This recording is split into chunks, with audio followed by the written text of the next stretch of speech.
my name is CF Claire. I'm a paranormal and fantasy romance author, as well as middle grade fantasy author, aspiring, planning to start self-publishing in 2026 probably. But I had not filmed an intro video for this vlog, and it's kind of screwing everything up because I actually am 3/4 of the way through writing this first draft. And I have all of those vlogs edited and uploaded to YouTube, but I just never finished the outline video. So I was like, oh, let's finish the outline video.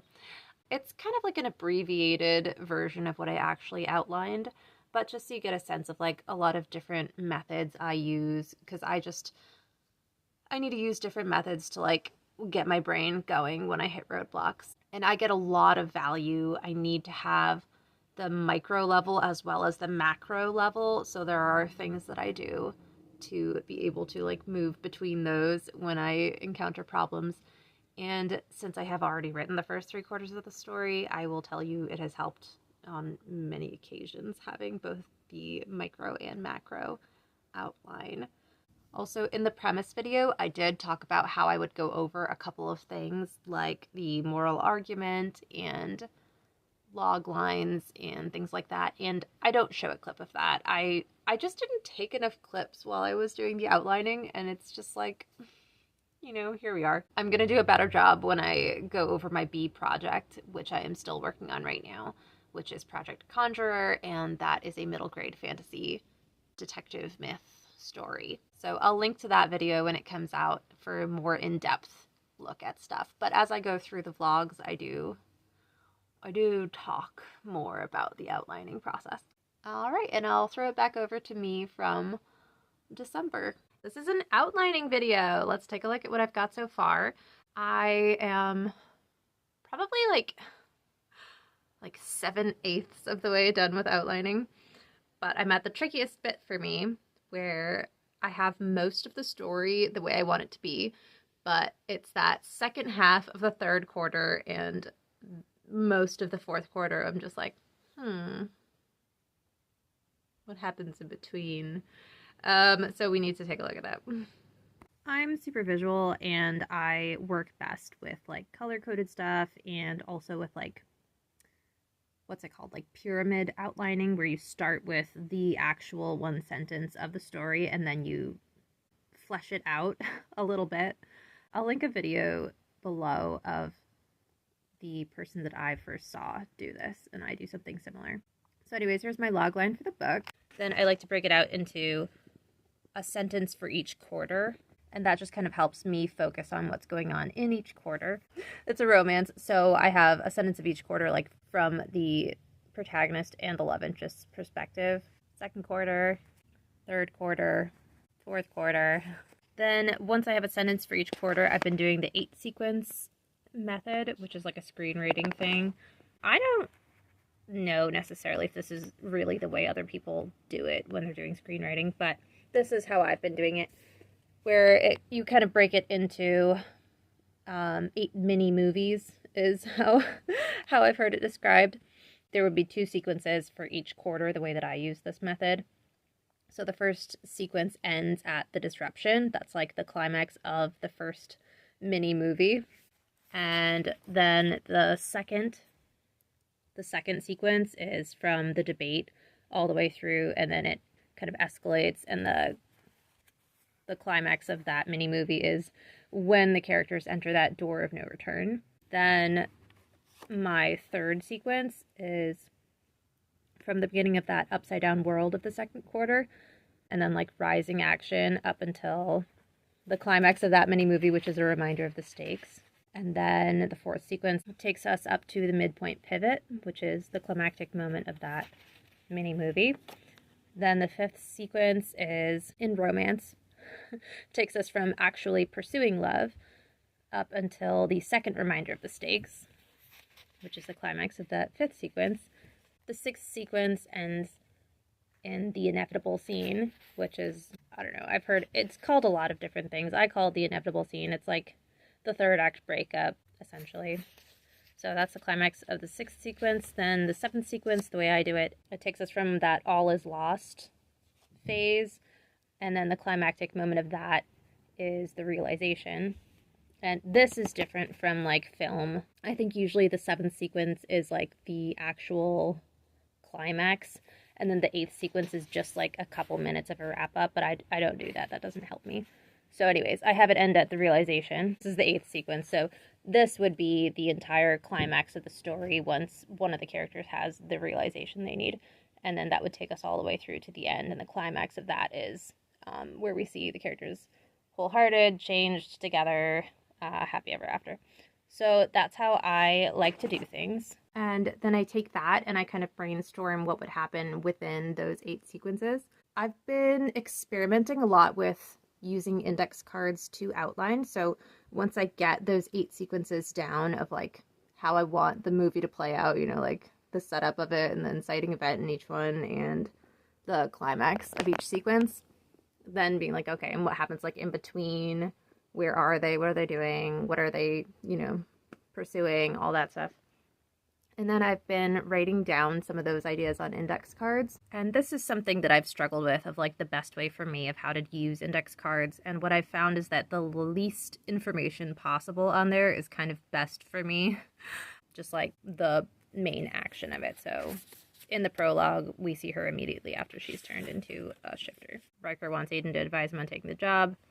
There's a whole setup. What's the job? What's the situation? Who's Aiden? Who's Riker? But it helps me to just be like, this is the main thing that's going on in that scene, and you know what quarter I believe it'll be in. So all of this stuff happens in the first quarter, and like which chapter? Like this is the prologue, so it's chapter 0, and I don't add that until like I've got a fair amount of cards going, and I'm like, okay, I know where I want some stuff to go. So that is kind of what helps me. And then like on the back, sometimes, not always, I have a little note further on it. So like Riker reacts to what happened, whatever, and starts looking around the town. And the note is, it's a depressing place. So like have that come up in the chapter. So you end up getting like a pretty decent stack of cards after just like thinking of what are the basic things that I want to happen. Oh yeah, this is just like a mini title for the first sequence. My main character is just like, life is suffering. That's what I've been doing. But then it does reach a point of no return where it's just like, I can't keep doing an index card for everything. This just kind of helps jumpstart things and get the basic ideas that I already know about a story into the spot I want them to be. And then I kind of like use other methods to fill in what happens in between. One of those methods that's the most effective for me is color coding each quarter and just having, this is just like a table I made on Google Docs of just like 2 chapters per page, and putting some of those index card events onto the page and then sort of like bullet points about them. Like not all of these are scenes, just some of them are just kind of things. There may be like emotional insight about where characters are at this point, or vibes that I want to have, or like just whatever information. So not everything on here is a particular scene, but just kind of get a better view. So like the top, that's my second quarter, the pink. That's the third quarter, and then the purple is the fourth quarter. I just haven't done the first quarter yet. I already know basically everything that's going to happen in that, so I've been focusing on the other quarters. Once you have this printed out, it's pretty easy to see, like, okay, that third quarter needs a lot of work, right? Like, there's not a lot going on there. It's definitely one of the parts that's hardest for me, because usually I've written myself into corners by the time I get to the third quarter, and that's like where I stop most of the time. So something I found really helpful in the last project that I wrote was printing out a half-year calendar like this to get a better sense of when are all these things happening, so that I don't have, I mean, you can see this is just like huge time skips between events that need to happen at certain dates. Having a visual like this helps me really realize, oh wow, like what's the pacing here in terms of like the real-time events, you know, because some of this stuff happens like on certain holidays, so it's like important to have those dates stay, and then everything else needs to move around that to make sense and make sure that it's not like too insta-love or too drawn out or whatever. So that helped me realize that I had thought this whole thing would happen in 6 months, but it needs to be a little bit more condensed, and I think that will work better for the story in terms of the like feelings and character arcs that are being set up. Having it set on a 4-month track changes things a lot. So now what I'm doing is I'm going to be going over and looking at my 3rd quarter stuff, all that darker pink, and thinking like, okay, what do I add in? What makes sense seasonally? Like there's this small town we're exploring. They have some events there. What can we add in to really showcase this, like the budding relationship, while also emphasizing the differences between the two and the challenges that they're going to be facing, because that's the part that I need to add things into at the moment. So because I have those more broad snapshots of what I want in the story, that allows me, now that I need specifics, to go back to those broad snapshots and kind of see what I want to draw out of that. So like in my sequence 5, that's the beginning of the 3rd quarter. And I had written the tagline that that's when I want her to start like pursuing happiness and what that means for her. And I had kind of forgotten that when I went over to do the chapter stuff. So that is good to remember. And when I flip through to some of the other ones, I realized that some of the notes I have on the back, like I actually still really like all this stuff, but I don't have that written on my chapter outline. I have his next point of view starting with him reacting to her like change of plans. And so that means that I just need to add in another chapter so that we can get this like 2 steps back feel after the 1 step forward from the midpoint. So I want to add that in. I realized that a couple events happen that I had not put on my chapter outline, so I actually needed a whole new chapter. So that got inserted, which changes like the word count estimates. So then I just altered those to make it more consistent.